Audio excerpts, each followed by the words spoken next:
Assalamualaikum warahmatullahi wabarakatuh.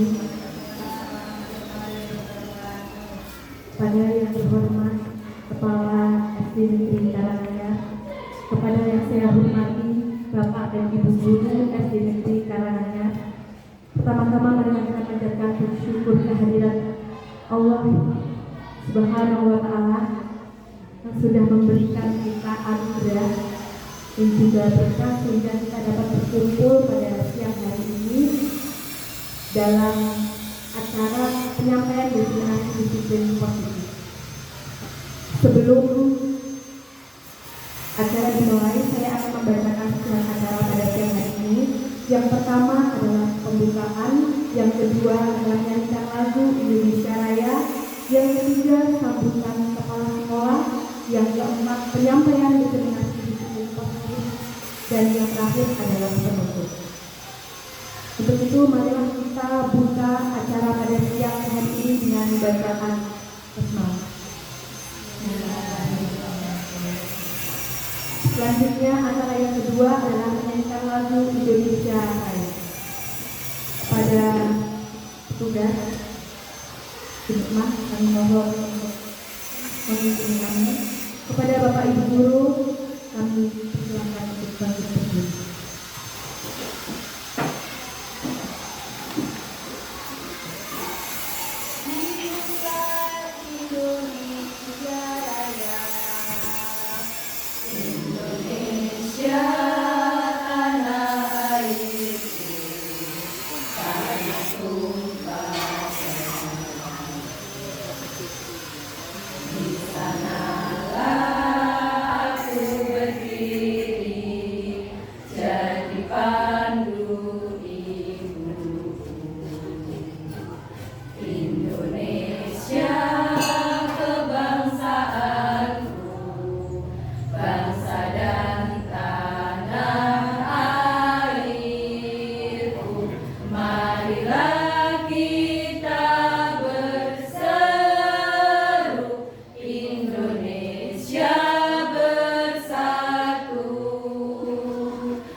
Selanjutnya kita menginjak acara yang keempat, yaitu penyampaian diseminasi disiplin positif. Sebelum kami mendengarkan penyampaian diseminasi disiplin positif, mari kita mendengarkan sambutan dari Kepala SD Negeri Karanganyar kepada Ibu Endang Setianingsih.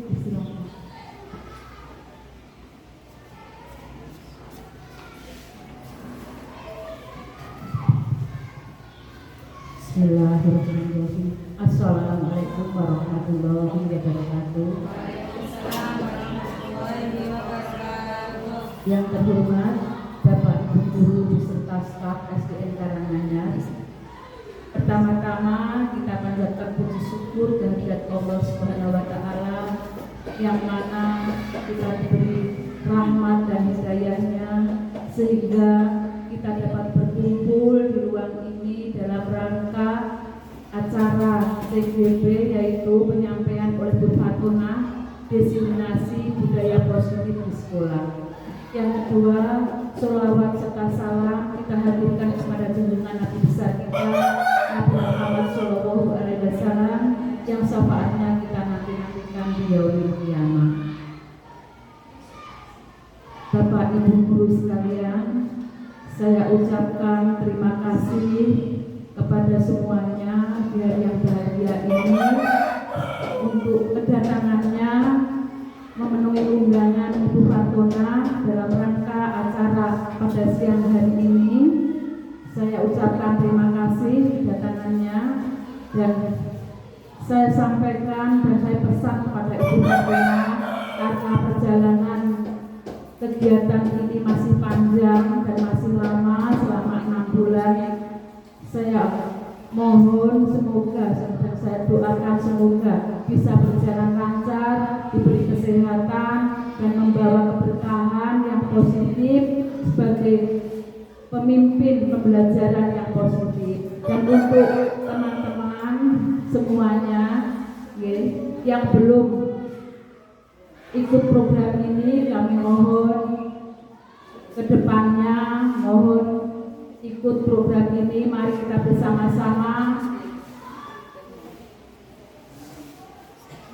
kita bersama-sama untuk program CGP ini, program pemerintah ini kita ikuti, kita semangati demi kelangsungan pendidikan kita, pendidikan bangsa Indonesia, membawa program ini membawa yang positif demi kita semua, demi anak didik dan demi kita semua.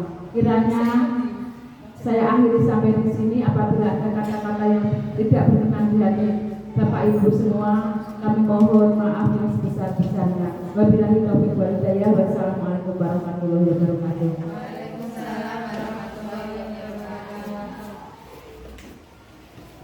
Terima kasih Bu Endang. Selanjutnya adalah penyampaian diseminasi budaya positif di sekolah oleh Bu Fatona SPD. Kepada Bu Fatona, disilakan.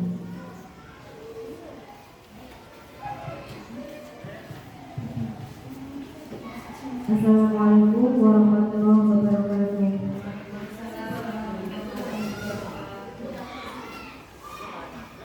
Sebelum saya menyampaikan tentang diseminasi budaya positif, izinkan saya mengenalkan diri saya dulu untuk ibu-ibu. Sudah kenal saya, nama saya Fatona. Saya mengajar di kelas 4 saat ini dan alhamdulillah saya mengikuti CGP angkatan 11 dan sudah memasuki modul 2.1. Pertama-tama, marilah kita panjatkan puji syukur kehadirat Allah Subhanahu wa Ta'ala yang telah melimpahkan rahmatnya kepada kita semua sehingga kita bisa berkumpul memenuhi undangan dari saya dalam keadaan sehat walafiat. Kedua kalinya, sholawat serta salam marilah kita haturkan kepada beliau junjungan kita Nabi Agung Muhammad Shallallahu Alaihi Wasallam yang kita nanti-nantikan syafaatnya di yaumil qiyamah. Pertama-tama, kepada yang terhormat Ibu Endang Setianingsih selaku Kepala Sekolah SD Negeri Karanganyar yang saya selalu nanti-nantikan ketua-ketua positifnya, dan ibu-ibu semua yang saya hormati, mari kita mengawali tentang diseminasi budaya positif di sekolah. Berdasarkan standar pendidikan nasional, tujuan mulia dari penerapan disiplin positif itu agar terbentuk murid-murid yang berkarakter, berdisiplin, santun, jujur, peduli, bertanggung jawab, dan merupakan pembelajar sepanjang hayat sesuai dengan standar kompetensi lulusan yang diharapkan. Dalam rangka menciptakan lingkungan yang positif, maka setiap warga sekolah dan pemangku kepentingan perlu mendukung, menghayati, dan menerapkan nilai-nilai kebajikan yang telah disepakati bersama. Untuk dapat menerapkan tujuan mulia tersebut, maka seorang pemimpin pembelajaran perlu berjiwa kepemimpinan sehingga dapat mengembangkan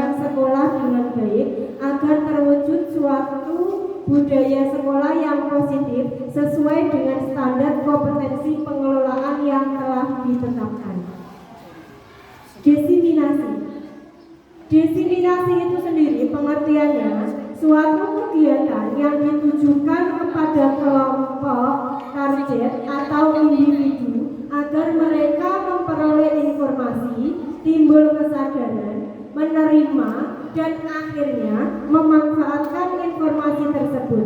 Lebih singkatnya, diseminasi itu proses penyebaran inovasi yang direncanakan, diarahkan, dan dikelola. Konsep utama budaya positif itu meliputi 7 hal. Yang pertama, perubahan paradigma belajar. Yang kedua, disiplin positif. Yang ketiga, kebutuhan dasar manusia. Yang keempat, motivasi perilaku manusia. Yang kelima, posisi kontrol restitusi. Keenam, keyakinan kelas. Dan yang ketujuh, segitiga restitusi. Apa sih perubahan paradigma belajar? Pembelajaran dengan paradigma merupakan pembelajaran yang dirancang berdasarkan prinsip pembelajaran berdiferensiasi, sehingga para peserta didik belajar sesuai kebutuhannya berdasarkan tahap perkembangan sesuai teori psikologi modern untuk mewujudkan profil pelajar Pancasila. Saya yakin Bapak Ibu guru semua sudah menerapkan profil pelajar Pancasila untuk kelasnya masing-masing dan pada umumnya untuk lingkungan sekolahnya. Profil pelajar Pancasila itu sendiri terdiri dari yang pertama beriman, bertakwa kepada Tuhan Yang Maha Esa dan berakhlak mulia. Kemudian mandiri, bernalar kritis, kreatif, bergotong royong dan berkebinekaan global. Menurut paparan dari Dr. William Glasser dalam kontrol teori, untuk meluruskan beberapa miskonsepsi tentang kontrol, ilusi guru mengontrol murid, pada dasarnya kita tidak dapat memaksa murid untuk berbuat sesuatu jikalau murid tersebut memilih untuk tidak melakukannya. Walaupun tampaknya kita sedang mengontrol perilaku murid tersebut, hal ini karena murid tersebut sedang mengizinkan dirinya dikontrol. Yang kedua, ilusi bahwa semua penguatan positif efektif dan bermanfaat. Penguatan positif atau bujukan adalah bentuk-bentuk kontrol. Segala usaha untuk mempengaruhi murid agar mengulangi suatu perilaku tertentu adalah suatu usaha untuk mengontrol murid tersebut dalam jangka waktu tertentu. Kemungkinan murid tersebut akan menyadarinya dan mencoba untuk menolak bujukan kita, atau bisa jadi murid tersebut menjadi tergantung pada pendapat sang guru untuk berusaha. Ilusi bahwa kritik dan membuat orang merasa bersalah dapat menguatkan karakter. Menggunakan kritik dan rasa bersalah untuk mengontrol murid menuju pada identitas gagal. Mereka belajar untuk merasa buruk tentang diri mereka. Mereka mengembangkan dialog diri yang negatif. Kadangkala sulit bagi guru untuk mengidentifikasi bahwa mereka melakukan perilaku ini karena seringkali guru cukup menggunakan suara halus untuk menyampaikan kesan negatif. Bagaimana seorang bisa berubah dari paradigma stimulus respon kepada pendekatan teori kontrol? Nah, bila kita ingin membuat kemajuan perlahan, sedikit-sedikit, ubahlah sikap atau perilaku Anda. Namun, bila kita ingin memperbaiki cara-cara utama kita, maka kita perlu mengubah kerangka acuan kita. Ubahlah bagaimana Anda melihat dunia, bagaimana Anda berpikir tentang manusia. Ubahlah paradigma Anda, skema pemahaman dan penjelasan aspek-aspek tertentu tentang realitas. Jadi Bapak Ibu, sebelum kita merubah diri anak-anak didik kita, maka yang perlu kita rubah adalah diri kita sendiri.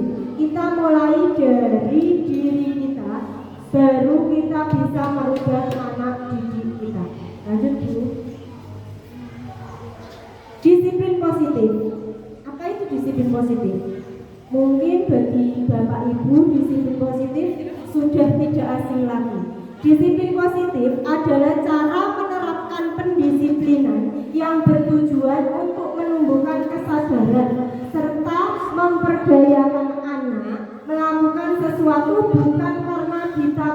ditakuti dengan hukuman, ancaman, atau karena dijanjikan sogokan atau hadiah.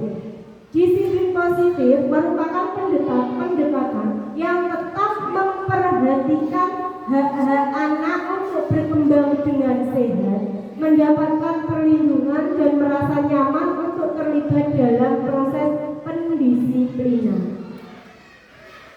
Lanjut, yang ketiga, kebutuhan dasar manusia. Kebutuhan dasar manusia ini merupakan sesuatu yang kita lakukan untuk mendapatkan apa yang kita inginkan. Seluruh tindakan yang kita lakukan memiliki tujuan. Semua usaha terbaik yang kita lakukan agar kebutuhan dasar kita terpenuhi dengan baik. Kebutuhan dasar manusia ini meliputi beberapa hal, ada 5. Yang pertama, otomatis kebutuhan dasar manusia itu yang pertama bertahan hidup, meliputi makanan, tempat tinggal, keamanan, dan kesehatan. Yang berikutnya, kasih sayang. Tidak bisa dipungkiri bahwa kita sebagai manusia pasti membutuhkan yang namanya kasih sayang. Kasih sayang ini juga ada embel-embelnya. Kasih sayang dan rasa diterima. Rasa diterima ini bisa meliputi dipedulikan, berbagi, kerjasama, dan menjadi bagian dalam kelompok. Penguasaan ini tentang harga diri, keinginan untuk dianggap, memimpin, berprestasi, diakui, dan didengar. Nah, ini kebutuhan dasar manusia yang berikutnya tentang kebebasan. Siapa sih yang tidak membutuhkan kebebasan? Semua manusia pasti membutuhkan yang namanya kebebasan. Kebebasan ini meliputi kemandirian, memiliki pilihan, mencoba hal baru, dan mampu mengendalikan arah dirinya. Berikutnya ada kesenangan. Jika semua 4 ini sudah kita butuhkan, maka kita juga membutuhkan lagi yang namanya kesenangan. Kesenangan ini ada humor, bermain, antusias, dan tertawa. Motivasi perilaku manusia ini ada 2, motivasi ekstrinsik dan motivasi intrinsik. Motivasi ekstrinsik sendiri itu yang pertama untuk mendapatkan imbalan, penghargaan diri dari orang lain, terus untuk menghindari ketidaknyamanan atau hukuman. Ini merupakan motivasi ekstrinsik. Motivasi intrinsiknya sendiri itu untuk menjadi orang yang mereka inginkan dan menghargai diri sendiri dengan nilai-nilai yang mereka pelajari. Sampai kebutuhan dasar manusia. Adakah yang ingin Bapak Ibu sanggah dari pendapat saya? Adakah? Tidak ada. Saya lanjut ke slide berikutnya. Hukuman, konsekuensi, dan restitusi. Nah, yang sering kita lakukan pada anak didik kita selama kita mengajar, kita lebih ke hukuman, konsekuensi, atau restitusi. Selama ini yang Bapak Ibu guru lakukan di kelas panjenengan, seberapa seringkah panjenengan memberikan hukuman, konsekuensi, atau restitusi? Yang sering panjenengan lakukan pada saat ini termasuk yang mana? Oke, monggo. Terima kasih Bu Fatona.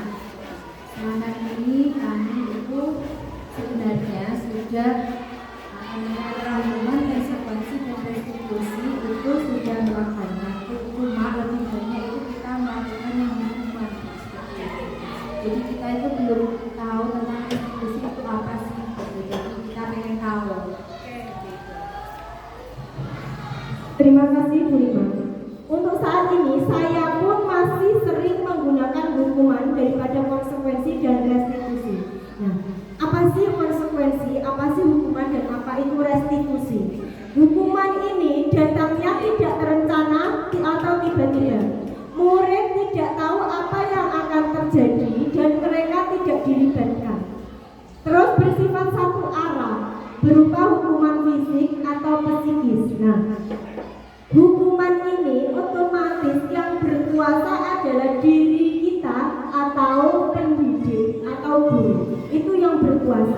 dan semuanya itu tergantung ucapan dari kita. Misalnya hukuman, kamu hari ini terlambat keliling lapangan 20 kali, itu termasuk hukuman.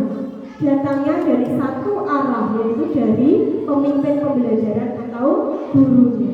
Beda lagi namanya konsekuensi. Konsekuensi itu terencana atau disepakati sesuai peraturan. Murid tetap dibuat tidak nyaman. Terus sikap guru selalu memonitor murid. Jadi kita seorang pendidik ini, kita memonitor murid-murid kita dari A, B, C.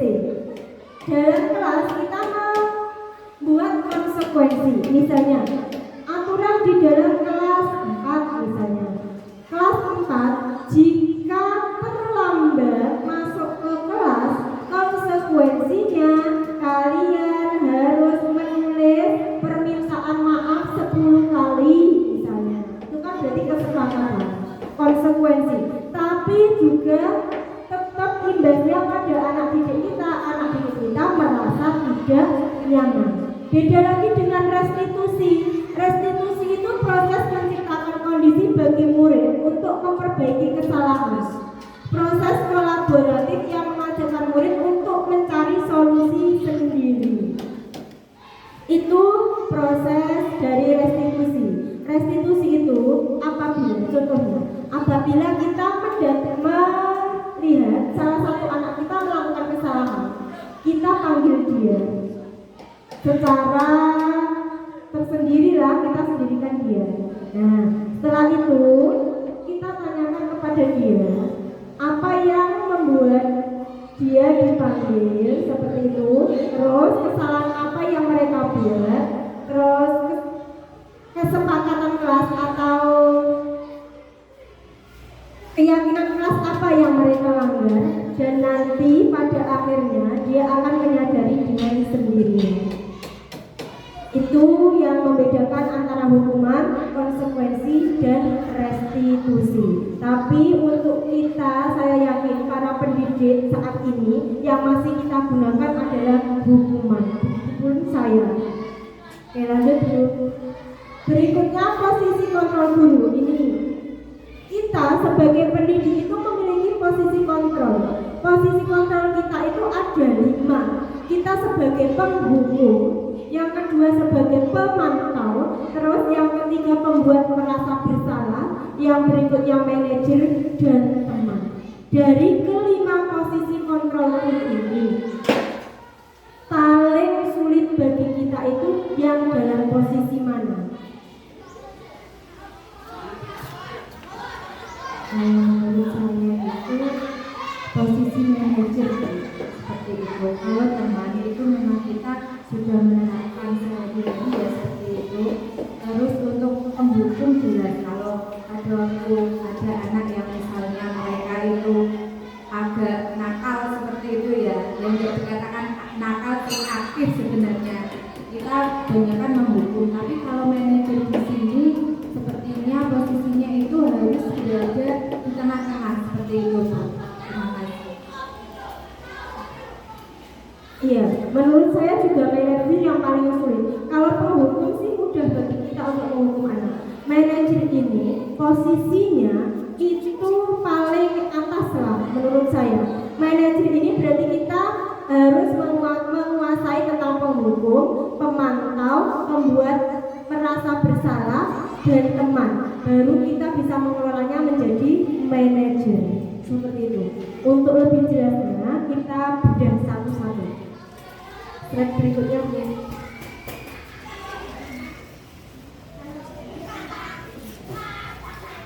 5 posisi kontrol guru. Yang pertama tadi kan pemberi hukuman. Nah, ini loh contoh kalimat yang merupakan hukuman. Hormat pada bendera selama 1 jam. Lari keliling lapangan tanpa menggunakan sepatu. Selalu yang terakhir selesai. Misalkan ada murid kita yang mengerjakannya kan selalu terlambat. Dengan secara tidak sengaja lisan kita mengucap, "Halah bosen. Kamu lagi yang mengerjakan terakhir kali." Itu juga termasuk pemberi hukuman. Lanjut. Yang berikutnya ada posisi seorang penghukum itu bisa menggunakan hukuman fisik maupun verbal. Orang-orang yang menjalankan posisi penghukum ini senantiasa mengatakan bahwa sekolah memerlukan sistem atau alat yang dapat lebih menekan pada murid-murid lagi lebih dalam lagi. Dia itu mengancam pendidik ini, seorang guru ini dalam posisi penghukum.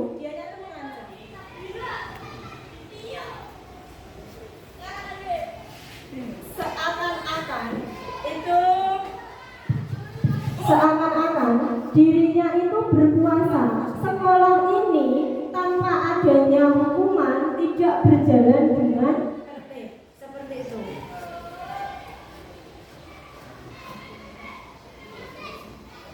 Berikutnya tentang membuat merasa bersalah.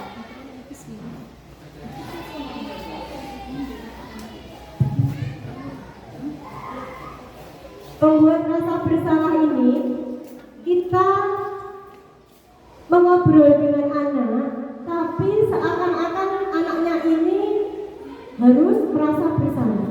Kata-katanya itu halus, tapi mengena di hati anak. Misalnya seperti ini, ibu sangat kecewa sekali dengan kamu. Itu sudah mendorongkan mental anak. Ini termasuk membuat merasa bersalah. Berapa kali Bapak harus memberitahu kamu ya? Gimana coba? Kalau orang tua kamu tahu kamu berbuat begini, nah, seakan-akan anaknya ini dibuat merasa bersalah. Anak juga merasa tertekan.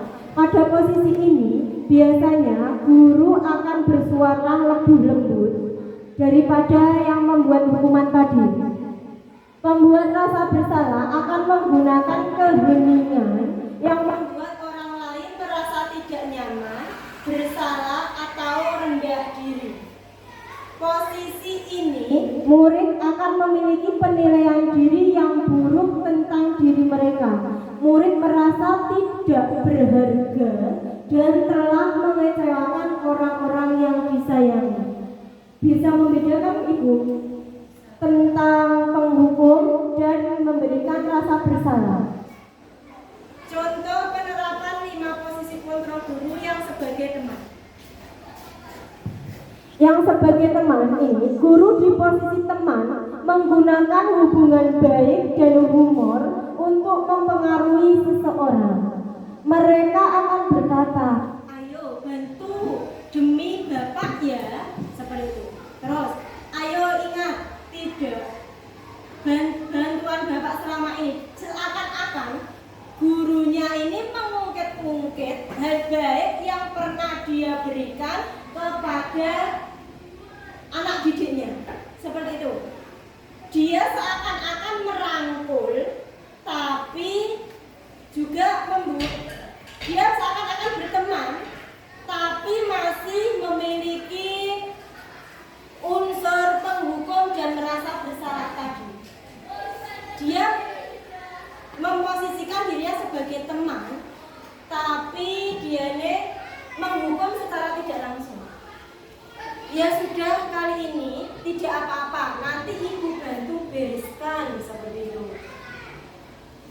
Contoh kalimatnya, hal negatif dari posisi teman adalah bila suatu saat guru tersebut tidak membantu, maka murid akan kecewa dan berkata, saya pikir Bapak atau Ibu teman saya. Pasti dia akan merasa kecewa. Seperti yang biasanya dia itu dianggap teman, terus Bapak Ibu gurunya untuk saat ini tidak membantu dia, maka dianya akan kecewa. Kecewanya dia akan berpikir, loh katanya Bapak teman saya, kok tidak mau membantu saya pada saat ini. Berarti murid ini merasa dikecewakan dan tidak mau lagi berusaha. Itu. Hal lain yang mungkin timbul adalah murid hanya akan berpindah untuk guru tertentu.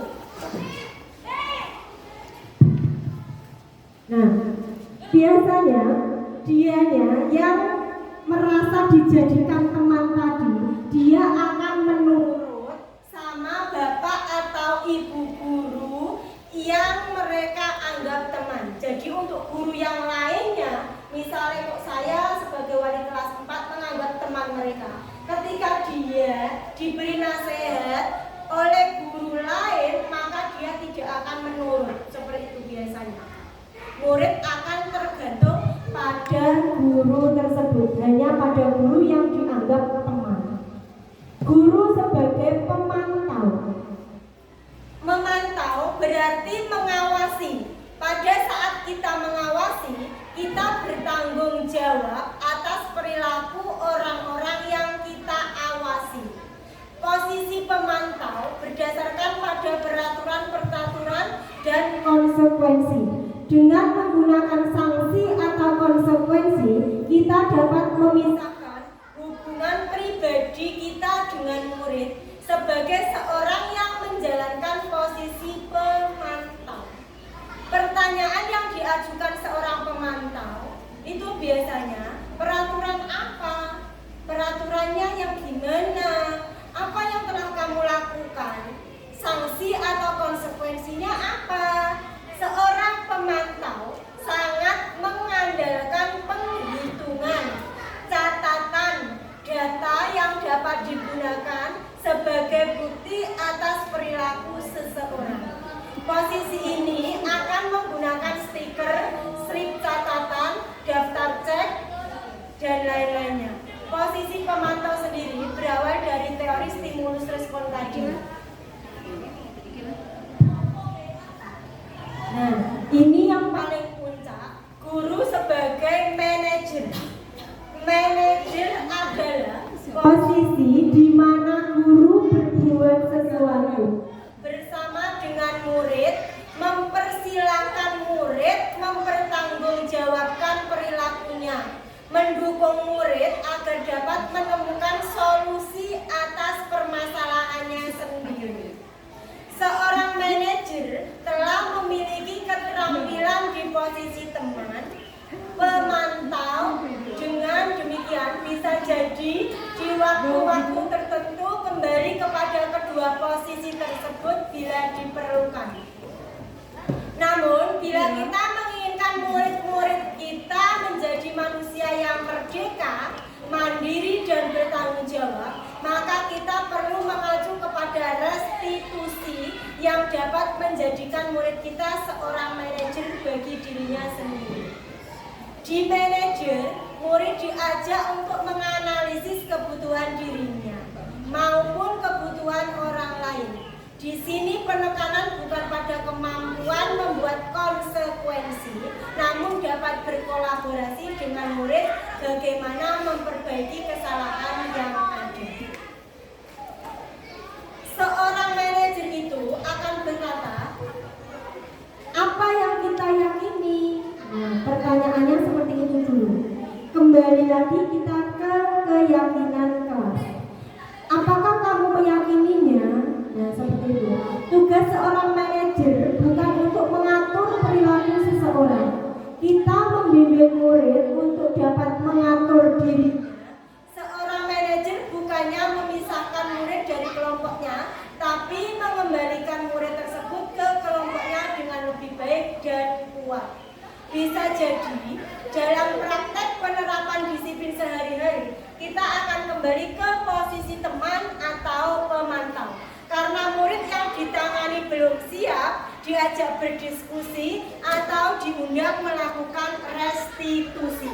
Namun perlu disadari tujuan akhir dari 5 posisi tadi kita sebagai guru adalah pencapaian posisi manajer, di mana di posisi inilah murid dapat menjadi pribadi yang mandiri, merdeka dan bertanggung jawab atas segala perilaku dan sikapnya, yang pada akhirnya dapat menciptakan lingkungan yang positif, nyaman dan aman. Yang berikutnya ada keyakinan kelas. Mengapa keyakinan kelas? Mengapa bukan peraturan kelas? Adakah yang bisa memberikan tanggapannya? Kenapa kok keyakinan kelas? Kenapa bukan peraturan kelas?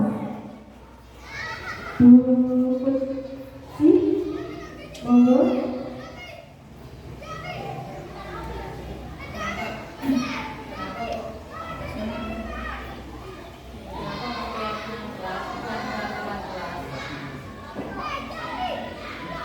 peraturan itu biasanya yang membuat Bapak Ibu guru. Kalau keyakinan itu berasal dari siswa-siswa. Mungkin saja. Oke, terima kasih Bu Kutsia. Menurut Bu Kutsia, kenapa sih kok keyakinan kelas dan peraturan kelas? Nah, jawabannya tepat Bu. Kalau peraturan kelas itu gurunya yang membuat, anak-anak harus mengikuti. Sedangkan kalau keyakinan kelas kita menyepakatinya bersama. Jadi kita sepakat antara guru dan murid-muridnya. Slide berikutnya Bu. Pembentukan keyakinan kelas sendiri ini bersifat abstrak, berupa pernyataan universal dibuat dalam pernyataan positif. Sedikit saja agar mudah diingat. Jadi kalimatnya tidak usah panjang-panjang Bapak Ibu. Kita menggunakan kalimat positif. Berarti kalau kalimat positif seperti ada kalimat tidak boleh misalnya membuang sampah, tentang membuang sampah. Tidak boleh membuang sampah sembarangan. Keyakinan kelas seperti ini diperbolehkan tidak Bapak Ibu? Tidak, karena kita menggunakan pernyataan positif. Untuk menyederhanakan kalimat kita tidak boleh membuang sampah sembarangan. Kalimat positif seperti apa yang kita inginkan dalam keyakinan kelas? Oke, berarti kan kita membuang kalimat negatifnya. Buanglah sampah pada tempatnya. Seperti lagi, tidak boleh mengerjakan tugas atau tidak boleh mengerjakan pekerjaan rumah di dalam kelas, seperti itu. Berarti kita menggunakan kalimat positif yang pendek, mudah dipahami anak-anak. Berarti seperti apa ringkasannya? Keyakinan kelas seperti apa yang kita inginkan jika kita menginginkan anak didik kita tidak mengerjakan tugas sekolah, tugas pekerjaan rumah di kelas. Seperti apa Bu Lima? Tugas tepat waktu. Oh, bisa masuk. Kerjakan tugas tepat waktu. Monggo Bu Istiqomah. Kerjakan PR di rumah. Kerjakan PR di rumah. Oke. Menurut ada pendapat yang lainnya? Tidak ada. Berarti kita menggunakan kalimat positif. Kerjakan PR di rumah. Seperti itu. Mudah diingat ya Bu kira-kira? Oke. Semua warga sekolah atau kelas itu dilibatkan ketika kita membuat keyakinan kelas. Jadi keyakinan kelas itu harus melibatkan warga kelasnya. Kira-kira Bapak Ibu guru sudah membuat keyakinan kelas? Sudah.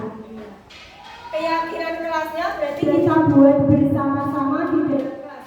Bukan kok kita membuat sudah jadi langsung kita tempelkan di dinding begitu saja. Jangan ya Bapak Ibu. Kita membuat kesepakatan. Keyakinan kelas berarti kita melibatkan anak dan gurunya. Berarti warga kelas. Nah, ini ada segitiga restitusi. Penyelesaian masalah kita menggunakan segitiga restitusi. Bukan kita menjadi penghukum tadi, terus konsekuensi, terus yang terakhir tadi restitusi. Segitiga restitusi adalah proses menciptakan kondisi bagi peserta didik untuk memperbaiki kesalahan mereka sehingga mereka bisa kembali pada kelompok mereka dengan karakter yang lebih kuat. Ini menurut Gosen 2004. Nah, tahapan dari segitiga restitusi itu ada 3 tahapan. Ada 3 tahapan. Yang pertama itu menstabilkan identitas. Menstabilkan identitas ini yang seperti apa yang kita inginkan Bapak Ibu? Langkah pertama yang dilakukan pada segitiga restitusi itu menstabilkan identitas. Jika anak berbuat salah, maka ada kebutuhan dasar mereka yang tidak terpenuhi. Bagian dasar segitiga restitusi itu memiliki tujuan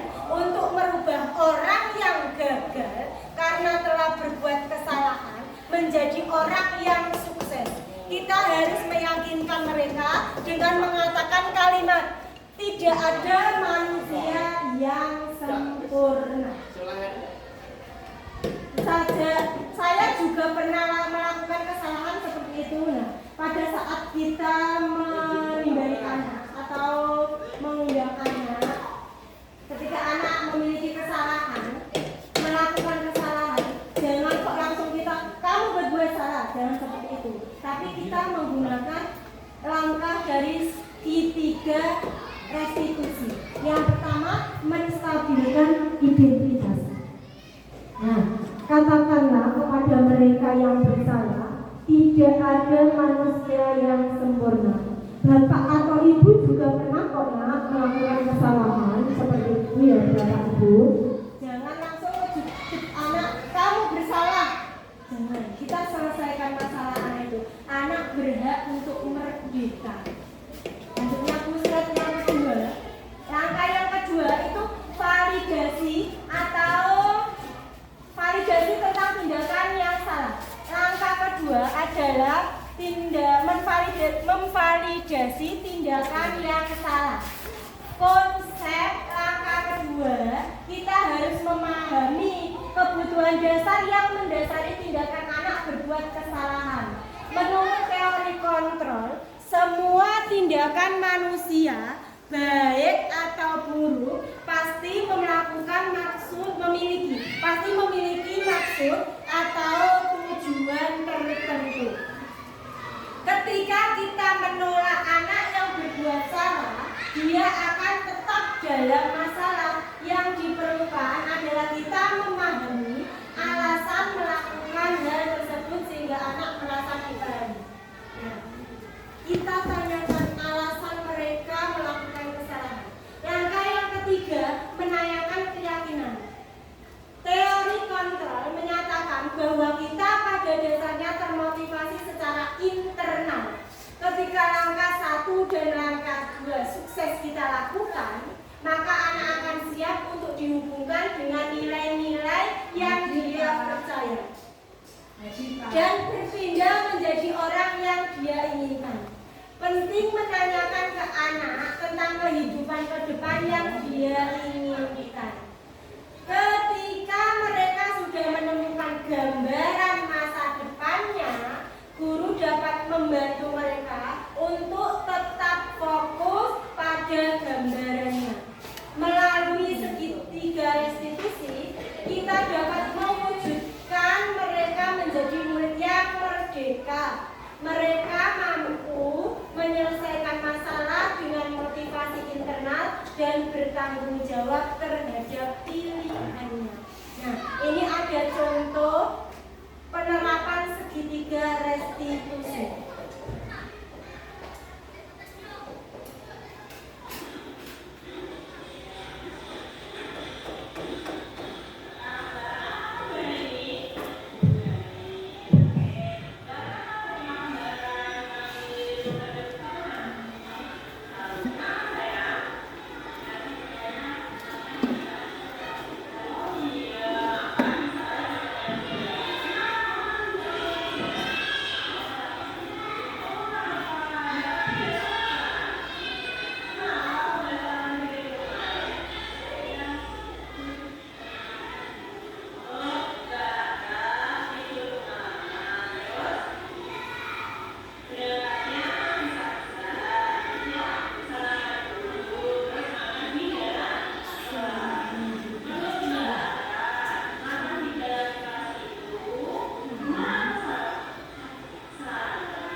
kira-kira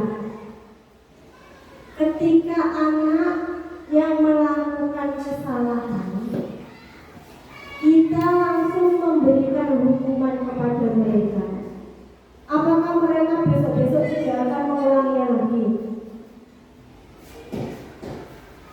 Tetap akan mengulangi lagi loh. Nah, kalau kita menggunakan segitiga restitusi, nah segitiga restitusi itu kan tadi ada 3 langkah.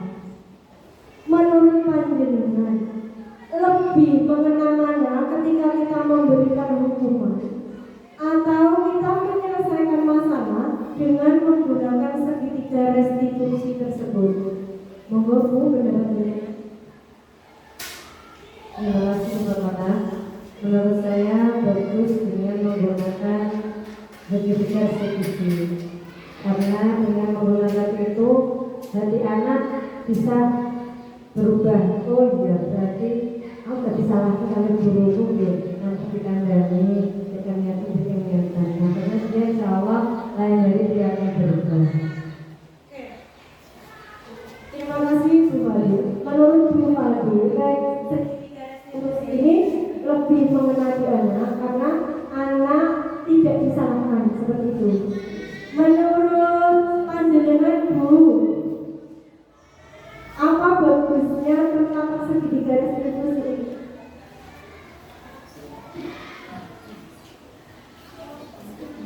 Yang penyelesaian masalah bukan harus memberikan anak tentang hukuman, konsekuensi, tapi kita menggunakan restitusi.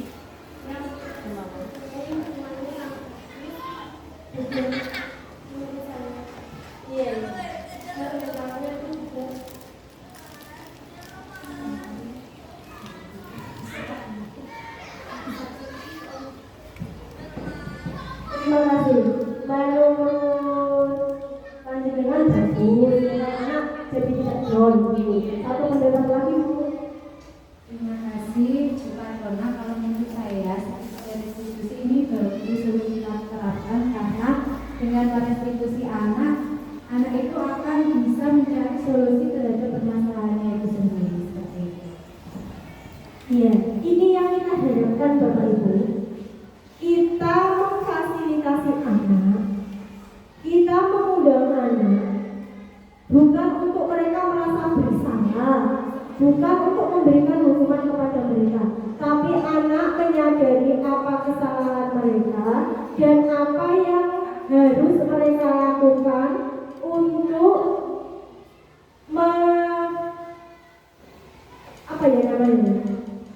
untuk merubah dirinya tentang kesalahan yang mereka lakukan. Seperti itu, dia sadar kesalahannya, dia merasa tidak disudutkan akan kesalahannya, dan dia bertanggung jawab atas kesalahannya itu sendiri. Seperti itu, semoga saja dengan adanya diseminasi budaya positif ini bisa merubah jalan pikir bagi kita sebagai pendidik untuk lebih melihat anak itu bukan hanya dia melakukan salah harus diberi hukuman, tapi kita menciptakan restitusi buat anak sendiri itu. Dia menyadari, dia bertanggung jawab dan tidak merasa disalahkan. Seperti itu Bapak Ibu. Menurut panjenengan,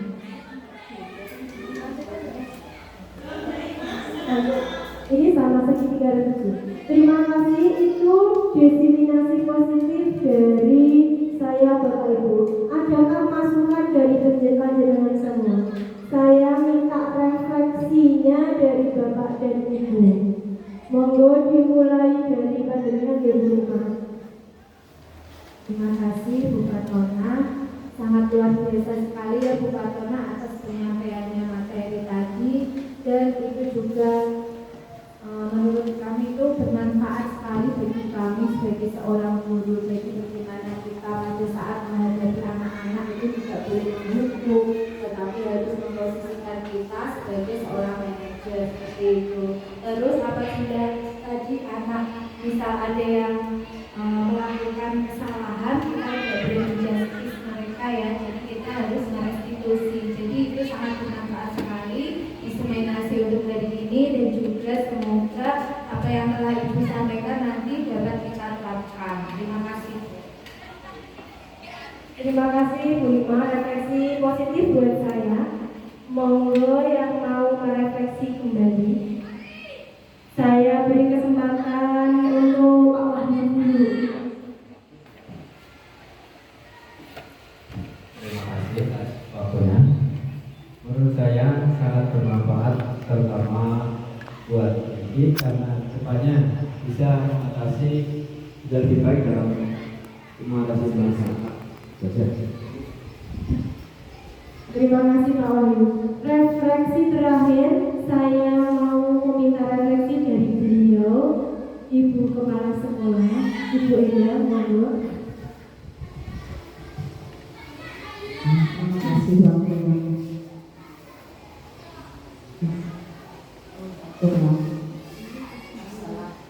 Tadi penyampaian Bu Fatona tadi, semoga apa yang telah disampaikan Bu Fatona materinya tadi saya sangat baik, dan semoga apa yang disampaikan Bu Fatona bisa diterapkan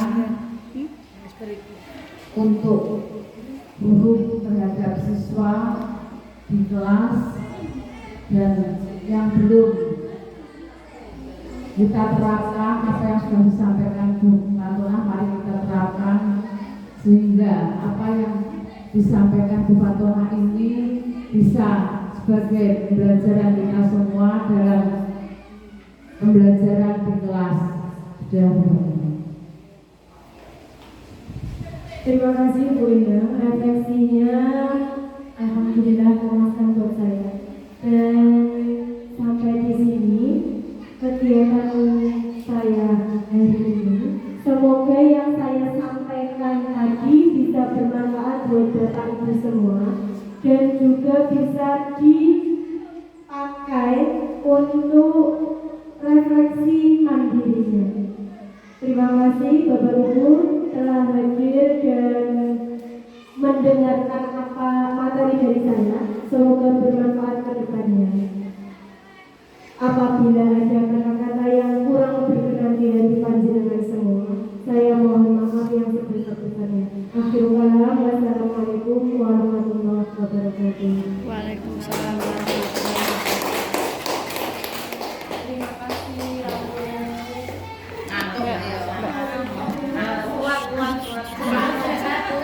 Kendi ya, kalau aku soalnya cenat bisa.